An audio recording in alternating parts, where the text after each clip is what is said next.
Support for today's episode comes from Lorals. All right. You may have recently heard about them in the news as the world's first oral sex undies made of an ultra thin and stretchy latex. Lorals prevent skin to skin contact while maximizing pleasure, comfort, and fun. Now, I can already hear y'all being like, girl, what? But trust me, you'll still receive all of the benefits of mouth play because they just feel like a second skin. Just think of all of the great possibilities. And as a Boonie Breakdown listener, you can receive 10% off your first purchase so you can give them a chance and try them out. Use the code Boonie10, that's Boonie all caps, 10. Details on how to purchase can be found in the show notes and on thebooниebreakdown.com. Hey y'all, it's your girl Boonie, and you're listening to the Boonie Breakdown podcast, your source for all things responsible and ratchet. All right, welcome to this week's episode 200 and 29? And it's a solo one, because you know why? You know why we're having a solo episode this week? Because it's my motherfucking birthday. That's right. You know, it is time for my annual reflections, lessons learned episode. All right. It's a mix of responsible and ratchet and true form. So you want to stick around for that introspection, because it's not a conversation, because I'm just talking to myself for you guys to listen. All right. So just stick around for that. Hop right into our pick of the week, because it is the holiday time. It is December, and Starbucks. That motherfucking caramel brulee latte. Now, I get it with almond milk because I can't do too much of the dairy, but I still put the whipped cream on top with the caramel little pieces on it. You got to make sure you get the caramel pieces because they be trying to skimp you. I love that fucking drink. And so I know it's going away soon. I'm going to have like one more before they pack up shop over there at Starbucks. But I do have to, like, why did Starbucks get rid of the eggnog latte? Because I like that in the holiday drinks too. But caramel brulee latte, she is that girl. She is my pick of the week. I think I had two this week. I'm going to have one. I'm going to have one because it's my birthday week. So I get the free one with my birthday. I'm going to do that this week. And I'm going to close up shop on them Starbucks holiday drinks. I don't even like coffee. I'm not a coffee drinker. I only go to Starbucks for chai lattes, ice and cold. That's literally it. But that caramel brulee latte, whoo. Housekeeping. Come back later, please. Housekeeping. Not now. All right, housekeeping. So much feedback because you guys always love when we have our problematic fave Brian on the pod. So last week's episode, Meet to Meet with Brian, someone wrote in, oh my God, Boonie, your follower said what I wanted. I admit I am that girl, but I've never said anything to you until now. I totally want to fuck Brian. I actually feel like I would travel to Baltimore, get a hotel room, let him smut me out, and then go on back home and he would never hear from me again. Just the way he talks, the confidence, the air he has about himself. I know that dick is hitting. So sister girl, fellow follower in the Insta story, I agree with you. Now, that was a lot to unpack. But if you don't follow me over on Instagram, last week someone wrote in and said that she was in Ohio and she would love to kind of come bust down Brian. And she went that crazy and then go back home. And so I always say this. I know it's a nice little sorority of y'all, a cadre of you all who would like to fuck Brian. And I get those messages often. I do. And like I said, I get it. My audience is mostly women. Y'all always be lusting over Brian, but don't nobody be lusting over me. So if you have not listened to Meet with our problematic fave Brian, go back and listen to last week's episode right after this one. This is short and sweet. That one's really funny and it's a good listen. All right. Now, shout out to my Patreon gang who held me down all year. And as a kind thank you of my appreciation, if you go into the Patreon portal, there will be a nice little thank you gift for each of you. All right. And so thank you. If you want to be a part of the Patreon gang, then you can head on over to patreon.com/the Boonie Breakdown. Sign up for as low as $3 per month. All right. And next up, because I just love, like, we're a loving community here, and you guys give me some really great reviews and send me really great and kind notes. And I got this one that said, Monday mornings got a whole lot better after I discovered the Boonie Breakdown. I look forward to new episodes at the start of each week and the gifts of laughter and ratchet realness. It's not only fun, but educational too. I love you, Boonie Breakdown, and profess my love far and wide. Thank you so much for that kind note. I appreciate it so much. And if you would love to do so, because it would also make a really great birthday gift, you can head on over to Apple Podcast app. You can hit 5 stars. You can type a little kind words there. You can shoot me an email. You can send it to me in DM. You can go over on Spotify and hit those 5 stars and rate us 5 stars over there too. Awesome birthday gift. And it costs you nothing. It costs you nothing to give me such a great gift. And be sure to follow us on social media, Instagram, Facebook, TikTok at the Boonie Breakdown, Twitter just at Boonie Breakdown. You can put this link in your Insta story, not even this episode. Maybe your favorite episode you've had so far this year, this season. Go ahead and drop it in your group chat. Put it in your Insta story. Put it on your Twitter page, on your Facebook page. Get some discussion going. And I really appreciate it when you help us reach new listeners. So that is it for me. So well, kinda, but not really, but kinda. But let's get ready to break it down.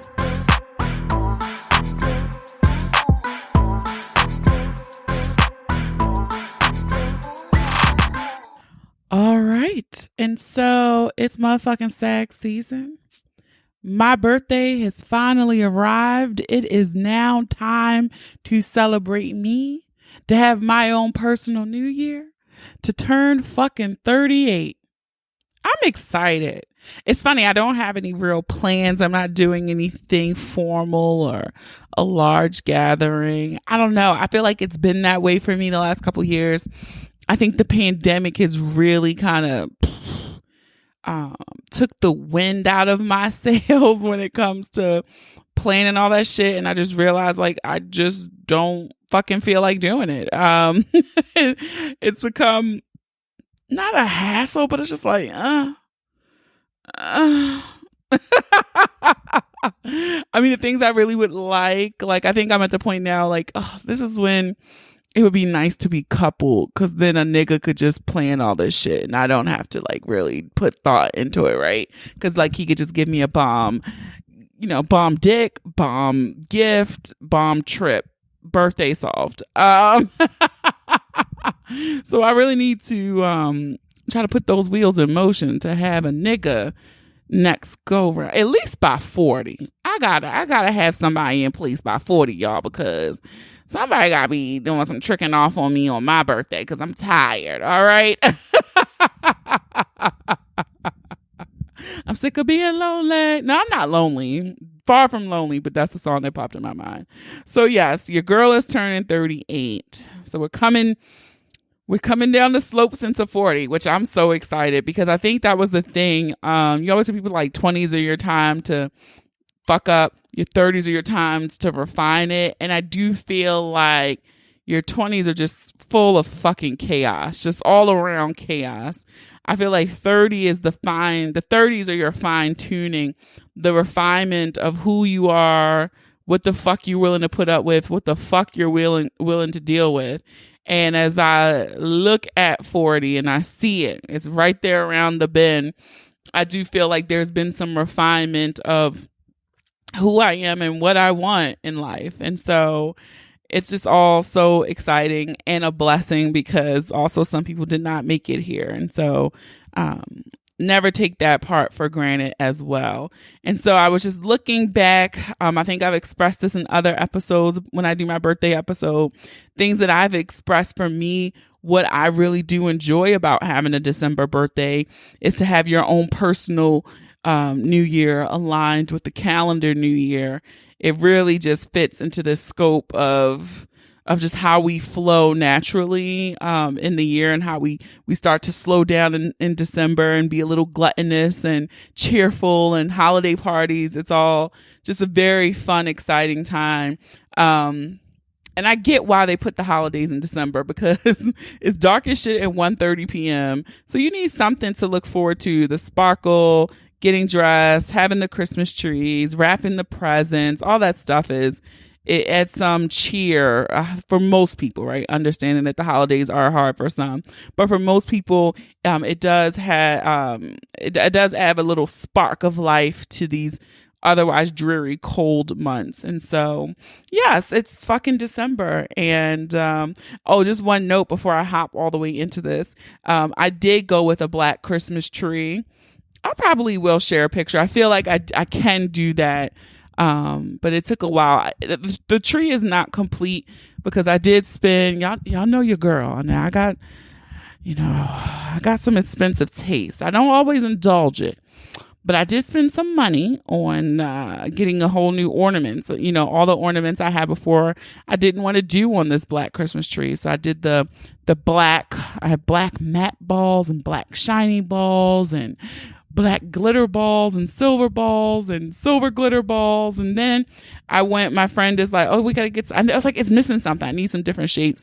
And I went and got crystal drops, and it's fabulous. So we'll share a picture, but I still need a tree collar and I still need a tree topper, but I'll probably grab those after the sales, and that way I have them next year.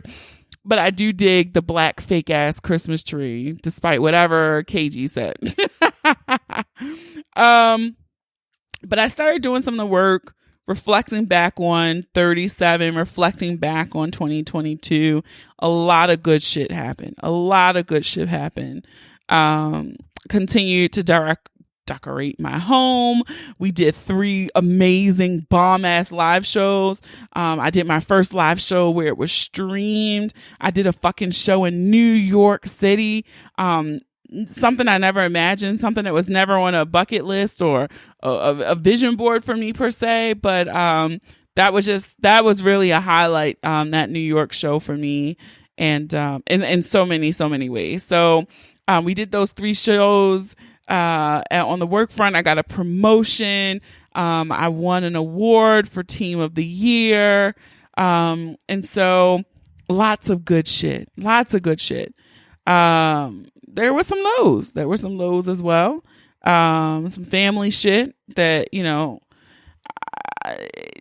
yet to address, will be addressed, but I'm still lingering. I shared with you all that I lost my grandfather, who was my last grandparent. That loss fucked me up in a way that I wasn't prepared for at all. I think there is a blessing to be 37 and still having a grandparent alive. And so for me to lose my last grandparent, that was tough. It was tougher than I thought it was going to be. And I think it was what it symbolized for me, in the, what do we call it? The circle of life, right? Because if we're dying in this, the order of birth, right? So it's like, damn, my grandparents are gone. So we're at the parent level. That's what should be next. Knock on wood, God willing, keep him here a little longer for me, Lord. But it's just like, that really fucked me up in a way I really was not prepared for that at all. And so I was just thinking about all of those things that we could check that were I was easily able to quantify or qualify. And I was like, you know what, bitch, you did good this year. You did good this year. So overall, this was a good year. We can never, life is going to ebb and flow. It's going to give you them highs and lows. It's going to give you a few gut punches, smacks in the face as well. But at the end of the year, I can look back and say, fucking did it, fucking overcame. And so I'm proud of myself. I am proud of myself. I was looking at the vision board and said, okay, what things do I want to do? What things I'm going to tweak or adjust, right? And that's where I started thinking. That's how I do my exercise of thinking through what were my lessons and my takeaways. So we're going to say a few, because I do short episodes on the birthday. I don't like to ramble for an hour on my on these solo episodes. So the first one I want to say was, you always hear the thing, people come into your life for a reason or a season. And I think sometimes when we hear the seasonal, we think about those seasonal folks, We think about they're there and they vanish, poof, be gone. But I think for me, seasons have cycles, right? We do spring, summer, fall, and winter. And they always come. They always are in line and in their rotation. And so one of the lessons I learned for me sometimes is that, yeah, folks may be seasonal, right? And so that's okay, right? But they may have come back. So just because their season has passed doesn't mean the season can't come back. Their turn, they might not show back up. And so that was one of my takeaways for the year, was just like being able to be discern when it's a season to strengthen some relationships and when it's a season to kind of just, you know, let things grow and simmer or whatever you want to say. But, you know, we cool. It's no beef. It's no ill will. It's no regard. But right now, our seasonal calendars ain't linked. But I see you when it's time. I see you when it's time. And I think we have to pay attention to that, right? We have to pay attention to the seasons in which people show up for us, the seasons in which people support us, because all of that is quite important, I believe. And I think it also lends to a deeper conversation about expectations of folks and disappointment of folks. And I think for me, I've done a really good job throughout my whole life in understanding what role people play in my life. What friends do I call in these situations? What friends do I call in those situations? And sometimes it may be the same friend, but sometimes it may not be. And I think that is okay too. So, but I just pay attention to those folks like, no. You only showing up when I'm collecting the harvest. Nah, we got to talk about that. But if you there while I'm plowing and planting seeds and with the harvest, all right, I could rock with you. But sometimes you know, that's the only time you show up. Well, maybe we need to address that. And then with that, I've learned as well that a lot of the stickiness, the uncomfortableness, the tension people feel is because no one wants to have uncomfortable conversations. No one wants to have hard conversations. And I'm thankful at least that my friends know sometimes I can be a little sharp. I can be a little blunt. But it's never desired or planted and rooted in maliciousness. And I feel like as I age, I'm becoming aware of that. And I'm working on kind of building in a more of a filter. So I'm understanding what I'm saying and what my words can hurt people. But I'm also appreciative that I have friends who are willing to have uncomfortable conversations with me and say, bitch, you fucking hurt my feelings. Like, what's wrong with you? Like, I know you didn't mean to say that way, or I'm going to give you a chance to clarify. Like, did you mean it that way? And so I can be like, girl, no, but like, sorry, like I didn't mean for it to come off as harsh or as blunt as it did. And so I think this year I had to have a few uncomfortable conversations with a few folks in my life, not just in personal relationships, but even at work. I became a manager in this last year, which just going deep sigh on that. I'm actually a really good manager, and I can say that 100%. Based off what my team has told me, the way they respond to me, the way that I've seen them show up for me, support me when I'm not in certain rooms, the way I've seen them go to bat for me. So I can say I'm a good manager. Even though I'm good at it, I don't know if it's something that I really, truly 100% enjoy. I enjoy the people side of management, but the paperwork side, I definitely don't enjoy there. And I don't know where I was going with that thought, but now I don't even know. I went on a tangent and the thought that's what happens when I don't stick to my bullet points in these solo episodes. That's what fucking happens. So we're just going to skip to the next bullet point. The next lesson I learned, this past weekend on Instagram, I had asked the question, like, how many dates had you been on this year? Because I was just curious. I'm talking to I know quite a few women who've been on no dates this year. I know quite a few women who've gone on multiple dates a day, right? So I know the extremes and everything in between. Myself, I've been on at least, more than 10, less than 20, I would say, somewhere in there. Some serious, some not. Some had potential, some didn't. But I'm still fucking single at the end of the day.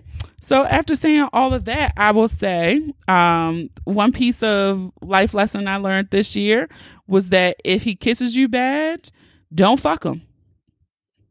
I'm going to repeat that one more time. If he kisses you bad, don't fuck him. All right. That was a lesson I learned. I'm down to help guide, instruct, and I take ownership of my pleasure. But I got to admit, at 38 years old, I'm not teaching no nigga how to kiss. I'm just not going to do that. So if you cannot kiss me properly, I'm not even going to figure out if you can fuck me properly, because I'm just going to take that as a fucking no. I don't believe that you can do that.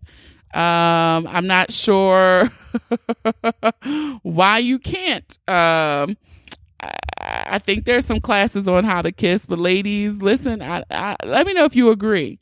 But that is the lead work that I have done this year. If you cannot kiss me properly, you are not fucking me, okay? Because, a good kiss, and I'm not saying good kisses are good fuckers, but if you can't kiss me, then you cannot kiss me. And if you feel what I'm saying, don't do it, sis. Save yourself some time. The other lesson I learned that is on the ratchet side is just try new shit, okay? Even when you're partnered, even if you're solo, do new shit. If you're fucking yourself and you're always laying in your bed on your back, try fucking yourself standing up in the shower. Try fucking yourself squatting on the floor. Try put your body in different positions to receive pleasure, partnered or solo. I think, and we talk about this a lot, about how we get into ruts. And yes, we do this with partnered sex, but we do it with ourselves too. It's real quick and easy. You're on your back and you just reach into the nightstand and grab your little vibrator, or you laying on your back and you just put your hands down in your panties or whatever. But try new positions. Stand up, sit down, squat. Get out of your bedroom. Masturbate on the couch. Masturbate on the steps. Masturbate on the kitchen counter.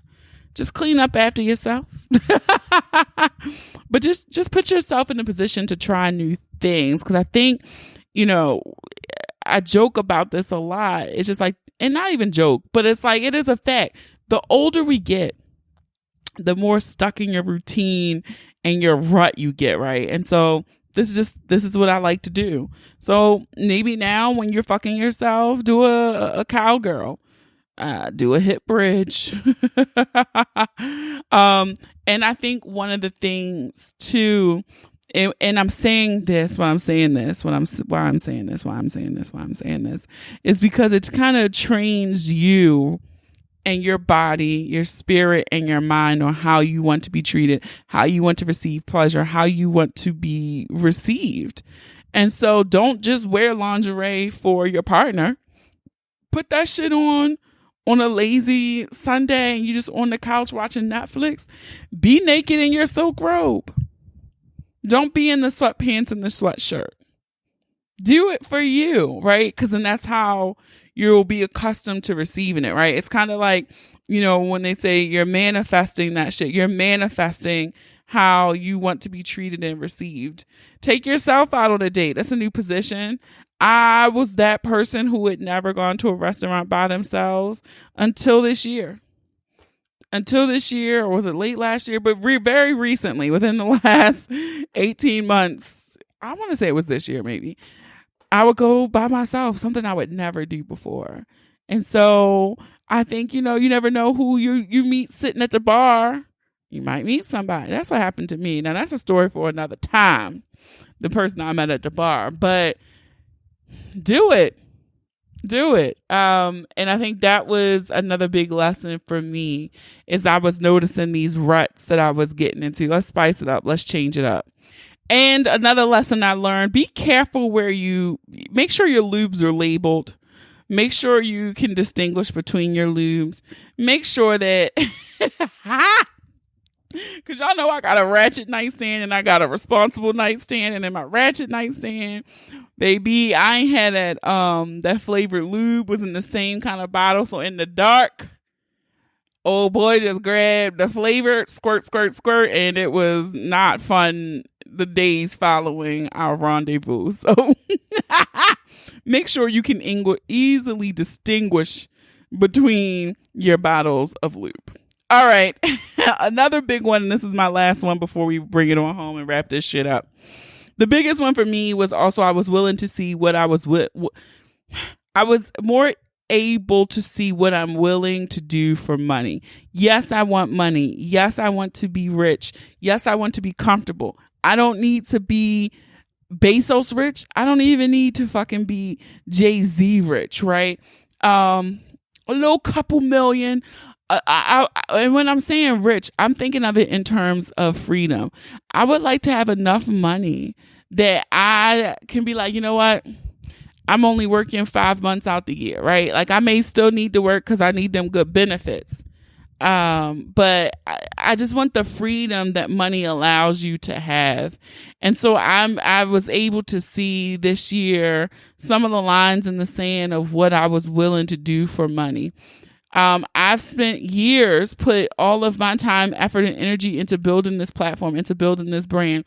Could it be bigger? Sure, 100%. We all would love to be bigger, right? But I'm also understanding in a new perspective for me, the cost and the shit that comes with having a bigger audience, having more people writing you checks. You have to respond to people. You have deadlines. And so for me, getting paid $1,000 to do a fucking TikTok and a reel, this is not worth it to me. I don't want to be on no deadline. I hate doing that shit. Coming up with creative and film. That's just not me. That's not what I would want, how I want to get paid. Okay. And so even professionally, for the increase that I got to be a manager, is it really worth it to me? I don't think so. For all that it comes with being a manager, was the increase in money? No. And so for me, I think this year it was a big realignment of not just seeing money as a way that I buy things and sustain myself and provide shelter, clothes, food, but I'm starting to finally be able in the position to see money as a tool. And how can I use this tool to give me freedom in the life that I want? And that's where I am. And that's saying all money ain't good money is some real ass shit. Because I definitely was approached after one of the live shows about signing up with a network. Sounds great. But where the fuck the money at? And they wanted me to turn over everything I built without backing, without something. And that all belongs to them. But you ain't putting on this in the ground. They wasn't with me shooting in the gym. So why would I turn over all of my rights, property, IP, and you didn't help me in these 229 episodes? Nah, that check ain't worth it to me. So I just think I do feel like I am speaking from a place of privilege in saying that I'm able to have the ability, the clarity to realize that money really is a tool. And I just realized all this shit is made up. Don't trust that fucking cryptocurrency shit. I don't trust NFTs. I don't trust it. I barely trust the stock market, y'all. But I do see how people get rich off of it. But I barely trust that shit too. And so for me, those were the round outs of the lessons that I learned in 2022. Praises, blessings for all of the highs. And I'll even say praises and blessings for all of the lows, because those are when you are stretched beyond your belief in your low moments. But I think knowing what I'm willing and not willing to do for money and freedom. If he kiss you bad, sis, don't fuck him. Not only people are seasonal, but sometimes those seasons come back. And so what does it look like What do those seasonal people look like to you? And what seasons do they show up for you? That was a big key for me. And to and to try new positions. And to round it out, taking care of yourself is selfish, and it is okay. Showing up for yourself is important. It's mandatory. It is crucial. You cannot do a damn thing for anybody else until you show up wholeheartedly and support yourself. Speak kind thoughts. Speak kindness, positivity, all of that great shit into your life. I do think it all requires work because for years I keep thinking I'm gonna lose this weight, but I ain't done no work to do it. And so I'm thankful to be at 38. I'm excited for some of the clarity that I'm going into the next part of my late 30s with. I'm excited to hit to 40. But thank you all so much for your support over the years. Thank you for the birthday wishes. And if you wish to support me in some other ways, you can certainly join our Patreon at patreon.com/The Boonie Breakdown. You can head on over to thebooниebreakdown.com/shop. You can buy some merch. You can cash at me. $Boonie Breakdown. You can do a 5-star review in Apple Podcasts and Spotify. You can send the link to some friends to say your favorite episode. Let's run it up. I think when last time I looked, I was about 2,500 views short of my goal for the year. So we'll get there. So go ahead and send a link to your favorite episode in the group chat. Tell them to check it out. Tweet it. Put it on your Facebook. Get a discussion going. Those are awesome ways you can give me a great birthday gift. So again, thank you so much for all of the support and the birthday wishes. And be sure to support our sponsor, Laurel's. You can use the code Boonie10 to save 10% on your orders. And is that it? That's it. Because it was just me. I think that's it, right? It's nothing else. I'm just making sure I'm not missing nothing, but I don't think I am. So if you enjoyed this episode, I encourage you to listen and subscribe to the podcast. Apple Podcasts, Spotify, Amazon Music, Stitcher, Google Podcasts, iHeartRadio, YouTube, or any apps that you listen to your favorites on. Don't forget to leave us a 5-star review too. You might just hear your review on the next episode. Follow us on all social media. Share the episode with those you love, those you don't love, those you fucking hate. I don't make these images for nothing, okay? Have a dope ass week. Thank you for listening. And remember, the ratchet in me always honors the ratchet in you. Namaste. Until next time.